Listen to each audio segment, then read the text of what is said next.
Been thinking of the classic Beagle? Find out more here on Gary's Stuff.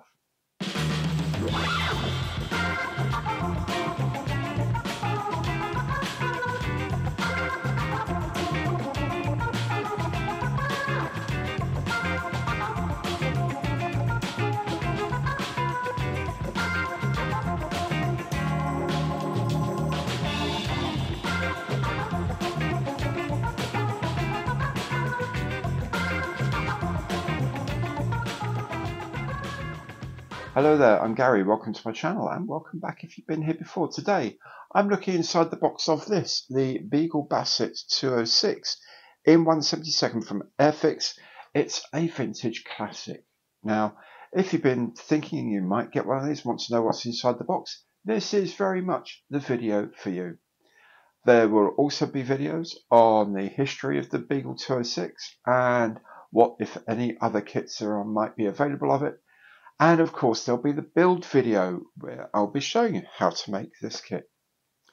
Now, if you like anything you see on my channel, please do remember, imperial thumbs up on the like button below because every like counts.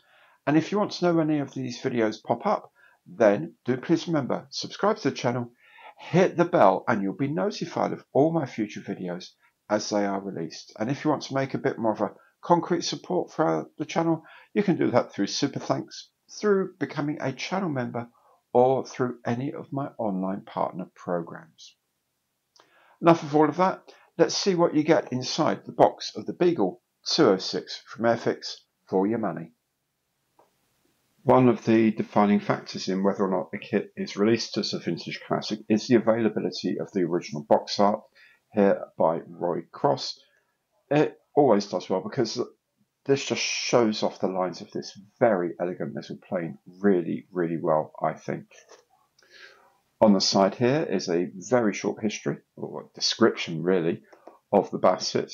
The fact that the tools were made in 1968, as was the artwork by Roy Cross, and the size and number of pieces in here, 47 pieces in total in here. There's the one colour scheme available with the decals in the box. Colour callouts for the aircraft and using Humbrol paint references, and of course the Flying Hours token. Now, if you're a member of the AIRFIX Club, you can collect these towards a free kit in the future. If you're not a member of the club, or you're a member of the club and don't want to collect them, please do consider sending them to Models for Heroes.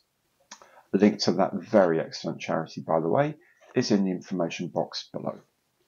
So let's see what we get inside the box. So, first thing, obviously, is a bag of parts. It's a bag that contains all the bits plus another bag for the transparent parts. You'll notice straight away that these frames don't come with an external sort of frame to support them to protect everything, which is the modern practice. But we'll have a look at the plastic in a little moment. There is then also an instruction leaflet. We'll have a look at that in a bit. And then there is the decal sheet. Now, there are a few versions of different aircraft here. These decals are brand new and they're printed by Cartograph. They're lovely, but we'll have a closer look at these in a minute. The two halves of the cockpit here don't come on frames. They've removed them for you, so you do get a little bit of damage on there. Hopefully something you can clean out.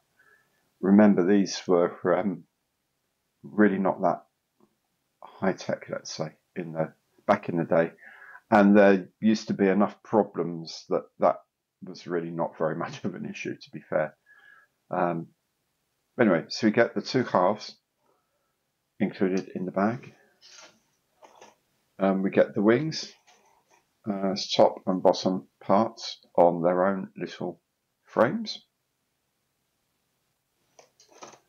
We get two other frames as well.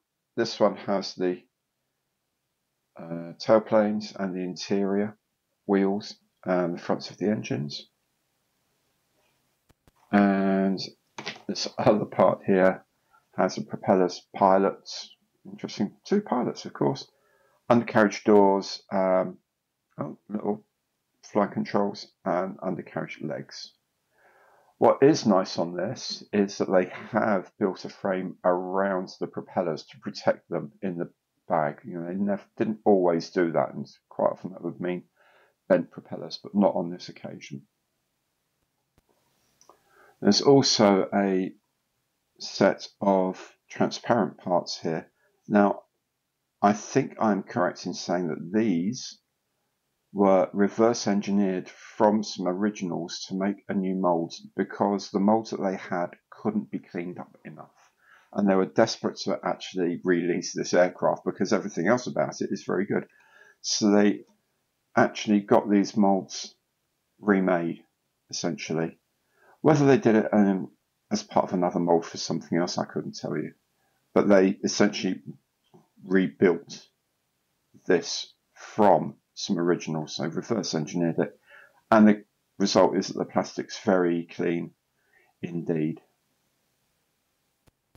If we have a look at the plastic parts close up, they are, they're of an age. Okay, all the rivet details here are raised, not recessed. There's flash around some of these edges. You see this roughness here where the part is just like leaked out of the mold very slightly. That's the edges look okay, actually. This looks pretty sharp. As I say, there was this this part here where it sits on the frame, and that's just been taken off by presumably in the factory before they pack it. Mainly because it's probably on a part of the frame where it may well be something like connected to another frame like this, and because then that makes it difficult to pack in the size they have, they actually take it apart. That's my guess. Likewise, the wings, all of the panel details are raised, all the rivet lines are raised, all the panel lines are raised. I mean, if you had the time and the inclination, you could sand these down and rescribe them and use a rivet tool to put the rivets in, but you know what? I'm not going to bother with that. What you do find on these older ones is these ejector pins will not have been filed down. They'll still be, so those need to be cleaned up when the kit gets together. And here we have copyright AIRFIX 1968. You'll notice also that a lot of the parts, the larger parts in particular, have the part numbers on them. Again, some of these parts are showing some flash, but nothing major, nothing terrible. And it's not like they're under this. This is probably the worst molding errors on there. You can see you just need to tidy up that joint there between the seats and the edges of the seats. But it's nothing insurmountable. And what's more important is that they're not undershot. So there's enough plastic there. You can always remove plastic. It's actually a lot more faff to have to fill things in than it is to replace them. We're also single piece mouldings, so they're going to have mold lines around them. But again, it's just something you can just knock off with a bit of sandpaper. And once again, all of the rivet detail here is raised on these tailplane pieces. Pilot figures, do you know what? I mean, they're identical, yes. You could argue this is a training aircraft, so the trainee could be looking where the instructor's telling him to look. As figures, they're actually not bad. I mean, I will say I've seen comparable and occasionally worse figures in modern releases, and this is a 50-some-year-old kit. So they are happy. I will probably put these pilots in. I'll paint them up and put them in because they deserve to be looked at, because I think they're actually quite nice. 1968, I guess by this time maybe they'd gone to olive green rather than blue. I might still use the blue grey, the older blue grey on them. We'll see. But the figures are nice. You know, they're actually not bad at all. The very small parts here, like the Control yokes, they're okay. It's going to be interesting getting them off of the frames because the feeders are so tightly packed together. That'll be a bit of a challenge, no doubt. The propellers are fine again, just need a bit of tidying up around the edges. But other than that, they look good. They look okay to me. Yeah, everything's good. Instruction sheet, very modern AIRFIX with a little Vintage Classics logo. The typefaces absolutely up to date. English, French, German, Spanish and Swedish information here. It's actually surprisingly quite a lot. It's probably about as much as anyone would ever need to know about the Beagle Basset because, you know, they weren't around an awful long time. Beautiful as they were. Assembly instructions in a lot of different languages and interpretations of all the icons here. Open it out and this is, you know, 2 pages of instructions, 3 frames. It's the old way of doing things. Now we would have 1 frame to put the seats on, and then another frame to put the backs into there, and then another frame to put this in, and another frame to put the pilots on, and another frame to put those on, and then they put that. You know, there'd be a lot more broken down. In these days, I think they just basically trusted you to be a bit more savvy. I guess maybe I don't know. Maybe it's just that they weren't all that complicated compared with modern instructional needs, as it were. Anyway, so the first page is just setting up the fuselage, putting the windows in, bulkheads, seats, pilots, control columns, and the control itself. And there's a decal that goes on there for the instruments. We'll have a look at in a moment. Second one is just putting the wings and engines together, putting them on the fuselage, and then finally the undercarriage and undercarriage doors. So it's pretty straightforward. It really is very straightforward. What they do, of course, is redraw the scheme layouts, and these are very beautiful. These have always been quite beautiful.